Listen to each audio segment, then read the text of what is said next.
C'est le milieu de la nuit, le bruit vous parvient alors que vous êtes accroupi dans les tranchées. Ce bourdonnement faible et sinistre se rapproche. Baba Yaga, la peur se propage comme une traînée de poudre et quelqu'un marmonne à voix haute. Ce n'est pas une bombe, mais quelque chose tombe lorsque vous levez les yeux. Quelque chose de métallique claque sur le sol et une paire d'yeux robotiques et glacés se pose là sur vous. C'est un chien robot. Le chien reste en arrière pour chasser tandis que le drone disparaît. Je crains qu'il ne s'agisse pas d'une scène tirée d'un film d'horreur dystopique. Il s'agit du visage moderne du conflit. La situation très réelle que de nombreux soldats russes vont rencontrer ou ont déjà rencontré, car les forces armées ukrainiennes deviennent de plus en plus inventives dans leur utilisation d'armes autonomes pendant le conflit russo-ukrainien. Mais comment un vampire et un chien robot ont-ils pu passer d'une blague à une blague très étrange, puis à la réalité dans le combat moderne? Regardez la vidéo pour en savoir plus sur l'étrange relation entre ces deux composants et pour découvrir comment cette combinaison inhabituelle modifie le champ de bataille de manière imprévisible. Mais ne nous précipitons pas, étant donné que l'utilisation de systèmes autonomes dans la guerre russo-ukrainienne a culminé avec le développement de drones vampires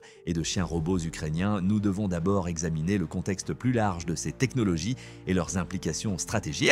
Comme vous pouvez le constater, depuis le début de l'invasion en 2022, l'Ukraine travaille à maximiser l'efficacité opérationnelle et à réduire les risques pour les personnes sur le champ de bataille. Ses rivaux en Russie, qui n'ont montré rien d'autre que leur volonté de sacrifier des vies humaines pour l'expansion territoriale, sont en totale opposition avec cette stratégie. La perte de 667 630 soldats russes entre le 24 février 2022 et le 10 octobre 2024 en dit long sur cette approche militaire inhumaine où les soldats sont traités comme de la chair à canon. L'Ukraine a donné la priorité au développement de nouvelles stratégies et technologies pour toutes les situations où des vies humaines pourraient être en danger, car elle considère ces soldats comme des ressources importantes et surtout comme ses semblables. Cela inclut la navigation dans des zones parsemées de mines terrestres, la reconnaissance dans des zones contrôlées par l'ennemi et la tentative d'attaquer des positions fortes avec des forces ennemies. La solution à chacune de ces situations dangereuses, les systèmes autonomes, en utilisant des technologies de pointe telles que les drones et les véhicules robotisés, l'Ukraine améliore ses capacités opérationnelles et protège ses soldats de tout danger inutile. Cependant, les systèmes autonomes ne servent pas uniquement à combattre et à surveiller, ils sont également essentiels pour la logistique et le soutien, en optimisant les voies d'approvisionnement et en garantissant que les soldats reçoivent les fournitures dont ils ont besoin sans les mettre en danger. Avant de nous pencher sur les étonnants drones vampires et les chiens robots, examinons les systèmes autonomes les plus répandus utilisés dans le conflit ukrainien. Comme beaucoup qualifient le conflit en Ukraine de guerre des drones, les drones sont sans doute le seul point de départ. L'expression guerre des drones n'est pas seulement un nom évocateur, elle fait également référence à l'utilisation exceptionnelle de véhicules aériens sans pilote, UAV, qui associent le conflit entre la Russie et l'Ukraine aux drones. Les autorités américaines affirment que les forces armées ukrainiennes perdent plus de 10 000 drones chaque mois. Cela représente 10 000 drones. La simple quantité de pertes devrait suffire à faire comprendre l'intensité implacable de ce conflit aérien. L'utilisation de drones pour suivre des unités ennemies, contrôler l'artillerie et mener des opérations a révolutionné la technologie et les tactiques militaires. Bien que de nombreux experts associent ce changement en particulier à la guerre en Ukraine, il ne faut pas oublier que les drones ont également été largement utilisés dans d'autres guerres internationales, ce qui prouve leur importance croissante sur le champ de bataille actuel. Ils ont été utilisés dans l'actuel conflit arméno-azerbaïdjanais pour le Haut-Karabakh, ainsi qu'au Vietnam, au Kosovo et en Irak. Mais l'utilisation des armes aériennes sans pilote au combat remonte encore plus loin, des dragons de feu chinois de l'Antiquité aux ballons-bombes utilisés lors du siège autrichien de Venise en 1849. Il y a une longue et fascinante histoire derrière le concept d'utiliser la technologie des avions sans pilote pour obtenir un avantage stratégique, mais l'ampleur de l'utilisation des drones en Ukraine est peut-être sans précédent. Cela soulève une question simple: pourquoi? Qu'est-ce qui rend les drones si populaires en Ukraine? Ils sont la solution la plus économique et la plus utile. La réponse est donc simple. En raison du grand nombre de systèmes de défense antiaérienne à proximité des lignes de combat, les avions de combat conventionnels sont beaucoup moins efficaces en Ukraine. En comparaison, ces véhicules sans pilote qui ne coûtent que 500 $ US ou moins peuvent être déployés en grand nombre sans peser lourdement sur les dépenses militaires ni susciter des inquiétudes quant à la sécurité des pilotes. De plus, compte tenu de la situation en Ukraine, les drones sont la solution parfaite. Les 3 meilleurs qualificatifs pour décrire le scénario sur sur le champ de bataille sont chaotiques, dynamiques et âprement disputés. L'armée ukrainienne doit donc trouver une solution qui puisse être rapidement adaptée. C'est exactement ce que font les drones. Ils permettent de réagir rapidement aux situations changeantes sur le front car ils peuvent être lancés, redéployés et récupérés en quelques minutes. En raison de leurs fonctions audacieuses, ces drones sont souvent considérés comme dispensables. Par conséquent, une grande partie des drones actuellement utilisés par les troupes ukrainiennes sont des versions modifiées de la technologie commerciale. Et parmi ces drones plus abordables, plus petits et plus maniables, on trouve les drones FPV, First Person View. Ils sont connus pour leur efficacité, notamment en termes de coûts. Lorsque les drones FPV sont modifiés pour des frappes de précision avec des explosifs, ils peuvent effectuer des attaques à sens unique avec une précision exceptionnelle et échapper à la détection par la défense aérienne russe. Les drones FPV ont été conçus à l'origine à des fins de course ou de loisirs. Les deux parties font toutefois appel à plusieurs grandes entreprises technologiques de drones. Prenons par exemple les drones turcs Bayraktar TB2. De nombreuses personnes considèrent ces drones comme certains des meilleurs disponibles. Ils peuvent fonctionner pendant plus de 20 heures, transporter jusqu'à 320 livres de charge utiles et s'élever jusqu'à 22 aéropieds. Depuis le début de l'invasion, plus de 50 de ces véhicules aériens sans pilote avancés ont été envoyés en Ukraine. Parmi eux, plus de 50 drones ont été envoyés depuis la Turquie à partir de mars 2022, un depuis la Lituanie en juillet 2022 et un depuis la Pologne fin 2022. Mais aussi précieux que soient ces drones au combat, ils coûtent aussi environ 5 millions de dollars chacun, si bien que l'Ukraine a cherché des options moins coûteuses. Malgré leur niveau de développement peut-être moins élevé, ces drones FPV doivent néanmoins être utilisés de manière précise et synchronisée. En général, les soldats ukrainiens utilisent une télécommande pour piloter le drone et portent un casque pour surveiller la transmission de la caméra. Pour donner une conscience de la situation, un autre opérateur peut utiliser une tablette. Avant de lancer le drone pour une attaque, les opérateurs visent les points les plus faibles de la cible, comme une écoutille ouverte ou la salle des machines d'un char. Les troupes ukrainiennes utilisent la capacité des drones à se diriger directement vers les points faibles et utilisent les drones FPV en plus des véhicules blindés pour attaquer les postes de commandement et les dépôts de ravitaillement. Bien entendu, les attaques directes ne sont qu'une des nombreuses utilisations populaires des drones FPV. En outre, ces appareils sont également utilisés pour la reconnaissance et la surveillance. Comme ces drones sont équipés de caméras et de capteurs vidéo, ils peuvent collecter des informations en temps réel, ce qui rend cela envisageable. Ils sont souvent utilisés pour repérer les bases ennemies et surveiller les mouvements de troupes, fournissant ainsi des informations importantes qui aident à prendre des décisions tactiques ultérieures. Les attaques d'artillerie pendant le conflit ont également été contrôlées à l'aide de drones FPV. Retour au flux vidéo en temps réel, les unités d'artillerie peuvent ainsi orienter leurs tirs avec précision et obtenir un effet optimal contre les positions ennemies. Cette capacité était particulièrement importante dans les premières phases du conflit, car l'Ukraine pouvait ralentir l'avancée des forces russes en coordonnant les attaques d'artillerie. Les drones ont bien entendu également joué un rôle important dans la documentation et la propagande du conflit russo-ukrainien. Vu l'ampleur des crimes de guerre commis par l'armée russe, l'armée ukrainienne et les organisations humanitaires ont besoin de moyens pour documenter et valider immédiatement ces crimes. L'utilisation de drones pour filmer en haute résolution les destructions causées par les attaques russes leur a permis d'y parvenir. Ainsi, l'utilisation de drones FPV a aidé l'Ukraine à documenter des événements terribles tels que le bombardement de zones civiles, la destruction d'infrastructures et les conséquences des attaques de missiles sur les villes ukrainiennes. Le matériel filmé, qui met en contraste la dévastation causée par les soldats russes et l'obstination de leurs adversaires ukrainiens, est souvent utilisé à des fins de propagande. Cela ne fait pas qu'améliorer l'ambiance à l'intérieur du pays, mais contribue également à assurer un soutien étranger bien nécessaire. Des drones tenant dans la paume de la main aux plus gros modèles pesant plus de 450 kg, l'Ukraine a développé ou acquis une flotte diversifiée d'avions télécommandés capables de gêner et de contrecarrer considérablement l'avancée de la Russie. Ces drones sont directement liés aux nombreuses applications des véhicules aériens sans pilote. Les drones vampires semblent toutefois irriter davantage les adversaires russes que la plupart des autres drones utilisés par les forces armées ukrainiennes.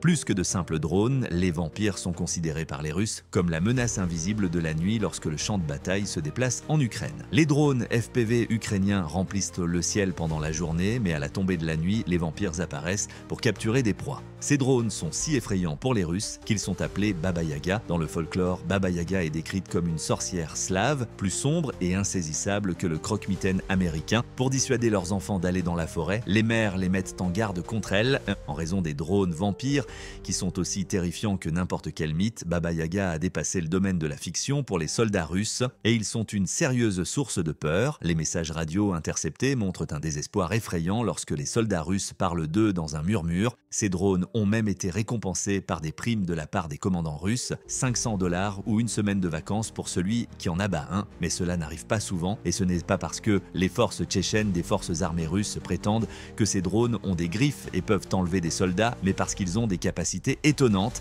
C'est dans ce contexte que nous allons enfin nous intéresser de plus près à ces légendaires drones vampires. Les drones vampires sont des hexacoptères à 6 rotors spécialement conçus pour les missions nocturnes et le transport de charges importantes.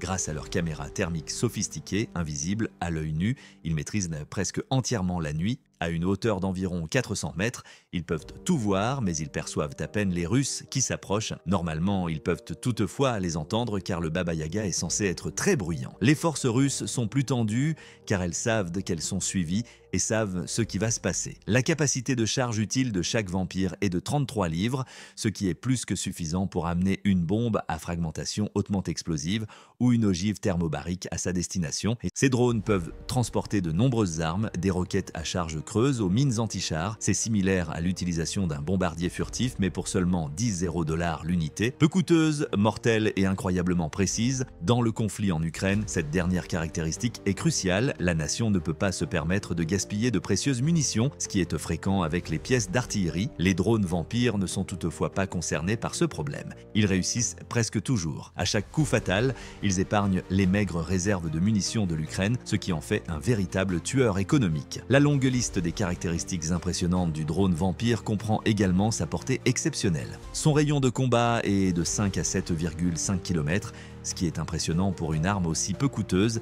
Cela signifie qu'un seul vampire peut lancer de puissantes attaques à une distance sûre, ce qui permet à ses opérateurs d'être en sécurité tout en causant des dégâts dévastateurs sur les sites ennemis. Cette portée est essentielle sur le champ de bataille dynamique de l'Ukraine, où il est vital de ne pas se faire repérer et où les lignes de front changent rapidement. Elle permet aux militaires ukrainiens de conserver l'élément de surprise en lançant des attaques inattendues qui peuvent semer la panique dans les unités russes. En raison de leur capacité à lancer des attaques à une hauteur allant jusqu'à 400 mètres, les drones vampires représentent un risque sérieux. Cette menace peut parfois arriver en dernier car de petits drones de reconnaissance sont utilisés pour trouver des cibles avant que le Baba Yaga ne frappe. Mais que visent exactement les drones vampires? Eh bien, ils ont une mission qui va au-delà des lignes de front.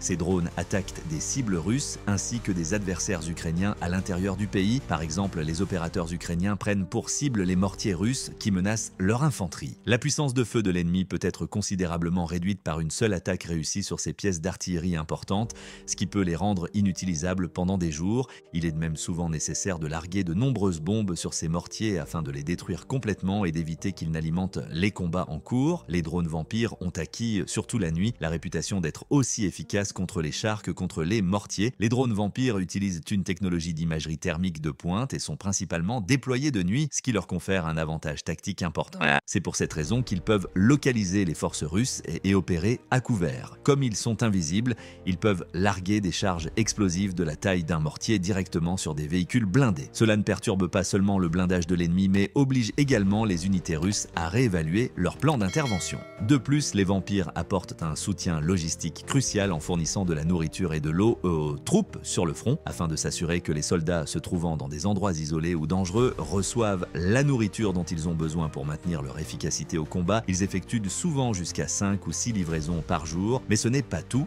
Équipés de dispositifs antiparasitaires et d'amplificateurs de communication, les vampires peuvent également être utilisés comme vaisseaux mères. En augmentant la portée opérationnelle et la durée de vie de la batterie des drones secondaires, cette capacité améliore leur efficacité générale sur le champ de bataille. Enfin, en fournissant un soutien aérien aux troupes ukrainiennes, le vampire assure une plus grande sécurité aux unités d'infanterie tout en attaquant avec succès les positions ennemies par le haut. La défense des lignes de défense contre les avancées russes nécessite cet appui aérien qui est un exemple de la façon dont la technologie et la créativité tactique sont utilisées dans la guerre moderne. Avec leurs vols fréquents et leurs attaques puissantes, les drones vampires de l'Ukraine se révèlent être des armes polyvalentes dans ce jeu risqué du chat et de la souris. Mais ce qui est crucial, c'est que l'hexacoptère dont nous avons parlé n'est qu'une des 3 armes vampiriques utilisées par l'armée ukrainienne.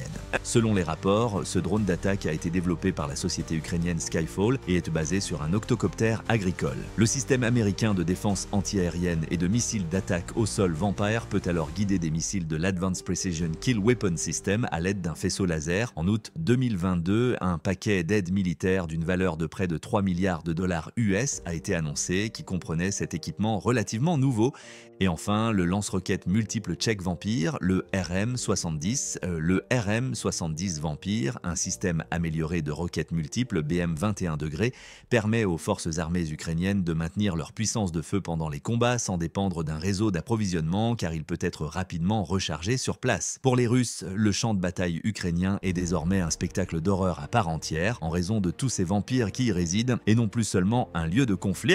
L'apparition des chiens robots a été la goutte d'eau qui a fait déborder le vase et a aggravé leur cauchemar. Mais c'est exactement ce qui se passe actuellement en Ukraine. Et comment en sommes-nous informés? En 2 mots, les médias sociaux. En août 2024, une vidéo d'un chien robot patrouillant dans une ville fortement détruite a été diffusée sur le canal Telegram de la 28, brigade mécanisée d'Ukraine, marquant ainsi l'introduction formelle des chiens robots dans l'effort de guerre. Le film décrivait non seulement les nombreuses capacités du chien robot et son utilisation potentielle sur le champ de bataille, mais soulignait également que ses compagnons robotiques à 4 pattes étaient prêts à changer le cours d'un conflit, tout comme les drones l'ont fait par le passé. Chaque unité devrait avoir un tel chien, a déclaré le commandant de la même unité, la 28 brigade mécanisée dans un tweet qui a ensuite été posté par le ministère ukrainien de la Défense sur X, anciennement Twitter. Dans un lieu non précisé en Ukraine, un opérateur ukrainien a ensuite fait la démonstration des capacités de ces chiens robots. Le chien robot a même été vu dans une zone forestière avec un soldat ukrainien de l'unité Kortitsia qui utilisait la caméra thermique du robot pour faire de la reconnaissance. Mais ce n'est que près d'1 mois plus tard que les chiens robots et les drones vampires sont réellement entrés en contact, du moins en public. Une vidéo montrant un drone déposant un chien robot, appelé robot éclaireur de combat, dans un champ avant que le chien ne se lève et ne commence à courir a été postée fin septembre sur X par Ukraine News Live. Selon les rapports, plus de 30 chiens robots auraient été déployés sur le front ukrainien en août 2024. Leur existence représente clairement une avancée majeure dans le combat moderne en combinant les approches tactiques et la technologie de pointe. Avec ces alliés artificiels qui se lancent dans la bataille, les Russes font face à un nouveau type d'ennemi, un ennemi qui se déplace, qui a l'air et qui planifie, mais qui ne tire pas, qui n'a pas besoin de nourriture et qui ne se décourage certainement pas. Prenons toutefois un moment pour faire un pas en arrière. Tout comme les forces armées ukrainiennes n'ont pas seulement utilisé le drone vampire pendant les combats, ce fascinant chien robot s'inscrit dans une tendance plus large visant à amener la robotique sur le champ de bataille. Avant de parler de ses amis à 4 pattes ultra modernes, jetons un bref coup d'œil aux plateformes robotiques utilisées en Ukraine.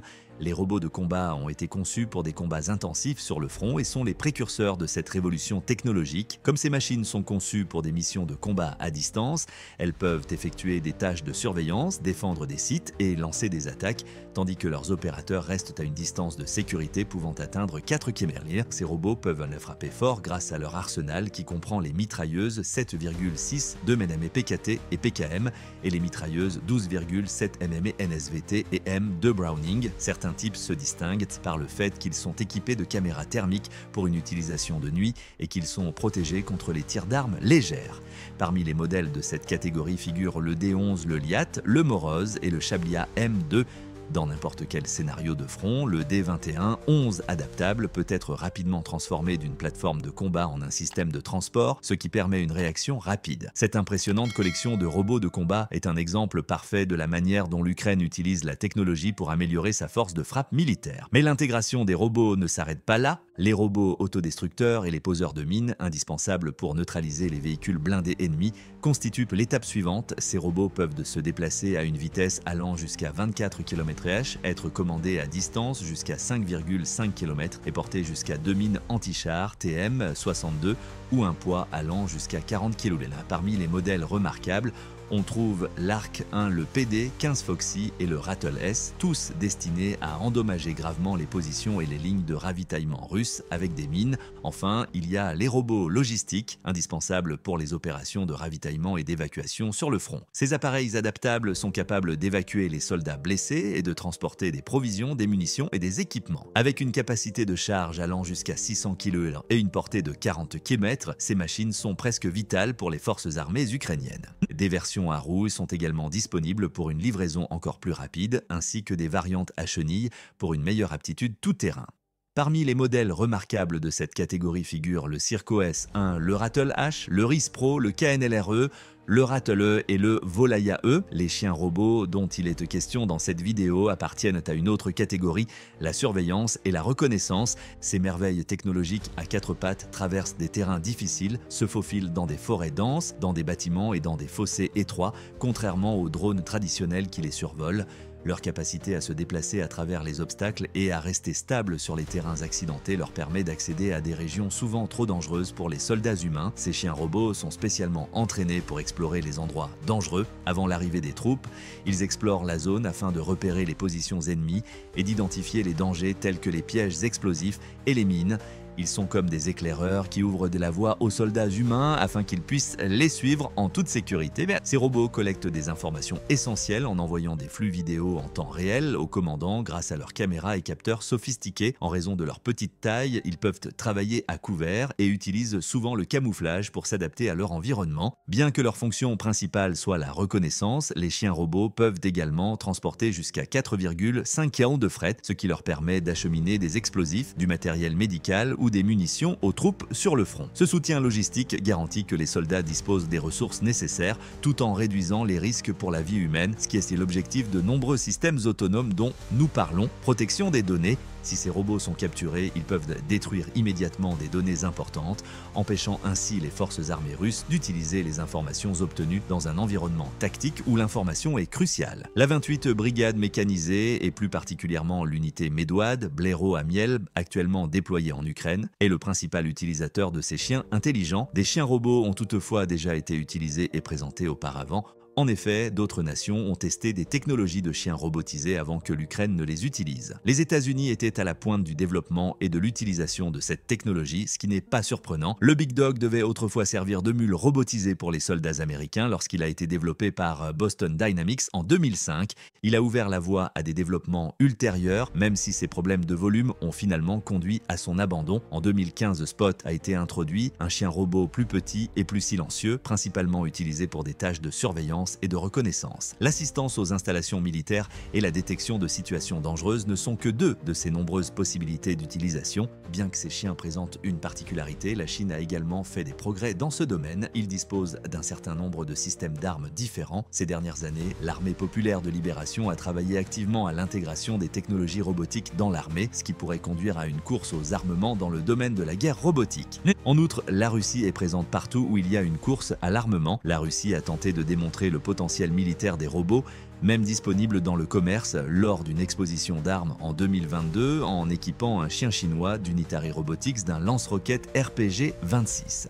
Étrangement, le prix de ce robot a été porté à plus de 16,0 $, soit environ 4 fois son prix réel. La hausse des prix semble être leur solution lorsqu'ils ne sont pas en mesure d'innover. Chinese Unitary Robotics est important pour cette vidéo, mais pour une autre raison. Comme le rapporte Forbes, les chiens robots de cette entreprise chinoise sont très similaires à ceux utilisés en Ukraine. Le Unitary Go 2 Pro, connu comme l'équivalent quadrupède des quadricoptères DJI fabriqués en Chine, est un appareil peu coûteux et facile d'accès. Il pèse moins de 13,6 kg, dispose d'un système de commande sophistiqué avec de nombreuses caméras fisheye et atteint une vitesse maximale de 17,7 km/h. Son prix se situe entre 2800 et 3000 $ américains. Son logiciel intelligent et son puissant processeur de 1,5 teraflops lui permettent de suivre visuellement l'opérateur et de rester stable sur un sol inégal. Cela ne vous semble pas familier? Le quotidien allemand Bild rapporte que Britalliance, une entreprise britannique de gestion des risques et de fabrication de drones, a conçu et envoyé les chiens robots ukrainiens, de sorte qu'il pourrait aussi s'agir d'une coïncidence. Selon Kyle Thorburn, directeur général de l'entreprise, ces robots ont été conçus en réponse aux inquiétudes persistantes concernant le nombre croissant de pertes de drones ennemis sur le front. Cela fait en principe des chiens robots une option plus sûre pour les missions de reconnaissance à haut risque. C'est toutefois là que réside le mystère. Les robots montrés dans la vidéo ukrainienne ne sont pas fabriqués par Britalliance, comme l'entreprise l'a fait savoir en réponse à une question. Quel que soit le nom qu'on lui donne, Britalliance a simplement admis avoir fourni fourni des chiens robots modifiés à l'armée, sans préciser si l'armée ukrainienne en faisait partie ni nommer le fabricant initial. Peu importe cependant qui fabrique ces robots, ce qui compte, c'est que l'Ukraine les utilise sur le champ de bataille en alliant créativité et volonté. D'après ce que nous savons, ces robots ont des caractéristiques et des spécifications remarquables qui augmentent leur efficacité au combat. Avec leur capacité à sprinter jusqu'à 14,5 km/h, ces compagnons robotiques peuvent se déplacer rapidement sur une grande variété de terrains, ce qui leur confère un avantage tactique dans des situations de combat qui évoluent rapidement. Grâce à leur batterie d'une autonomie de 5 heures, ils peuvent être utilisés pendant de longues périodes sans avoir besoin d'être rechargés. Cela leur permet de couvrir une grande partie du terrain et de collecter des informations. Mais c'est leur extraordinaire capacité à se camoufler qui les distingue vraiment. Ces chiens ont une signature thermique comparable à celle d'un lapin, ce qui les rend beaucoup plus difficiles à identifier pour les véhicules aériens sans pilote russe. Pour améliorer encore leur camouflage, les robots peuvent être enveloppés dans des couvertures de camouflage allemandes, ce qui leur permet de s'adapter encore mieux à leur environnement. Lorsqu'ils sont immobiles, ils se fondent avec succès dans la flore environnante et sont à peine visibles à l'œil nu et avec les caméras thermiques. Et le meilleur dans tout cela, ces machines sophistiquées coûtent entre 400 et 800 $ américains, ce qui en fait une arme bon marché dans le combat moderne. L'utilisation de ces robots sophistiqués est à la fois complexe et simple. Ils peuvent être commandés à distance par des opérateurs qui contrôlent leurs mouvements via une interface informatique ou un appareil portable. Comme les robots sont équipés de caméras FPV sophistiquées, leurs opérateurs peuvent voir le monde en temps réel depuis la perspective du robot. Les chiens robots peuvent explorer des lieux et, une fois déployés, envoyer des flux vidéo au commandant, leur fournissant ainsi des informations importantes sur le terrain et les positions de l'ennemi. Cette stratégie basée sur des données a considérablement amélioré la conscience situationnelle des troupes ukrainiennes et permet à leur chef de prendre des décisions éclairées sur le champ de bataille. Comment ces chiens mécaniques peuvent-ils fonctionner de manière totalement autonome si nécessaire? En suivant des itinéraires définis ou en surveillant les opérateurs, il suffit de jeter un œil à toutes ces caractéristiques pour comprendre pourquoi les chiens robotisés sont si importants pour l'armée ukrainienne. Ils réduisent les risques pour les vies humaines, peuvent livrer des fournitures dans les zones de combat et couvrir des zones qui représenteraient un défi pour les techniques de surveillance traditionnelles. Mais une autre caractéristique remarquable de ces robots est leur terreur psychologique absolue. Les chiens robots sur le champ de bataille suscitent la peur et l'insécurité au sein des forces armées russes, tout comme leur système de transport, les drones vampires. Face aux tirs de barrage incessants des drones ukrainiens, les forces armées russes sont à peine capables de faire face à la situation. Ces robots ne se contentent pas d'explorer le territoire ukrainien, ils sont désormais également confrontés à des cauchemars à quatre pattes tombés du ciel. Dans des endroits où les soldats humains n'oseraient pas aller, ces robots intrépides transportent des provisions, collectent des informations et s'infiltrent derrière les lignes ennemies. Alors, bonne nuit de sommeil, camarades. Maintenant, c'est à vous de jouer. Que pensez-vous de cette étrange paire de drones vampires et de chiens robots? Est-ce que nous nous réjouissons du début d'une nouvelle ère dans la stratégie militaire ou devons-nous nous inquiéter de l'utilisation qui pourrait être faite de cette technologie de pointe en dehors des combats? N'hésitez pas à nous faire part de votre opinion dans la zone de commentaires ci-dessous.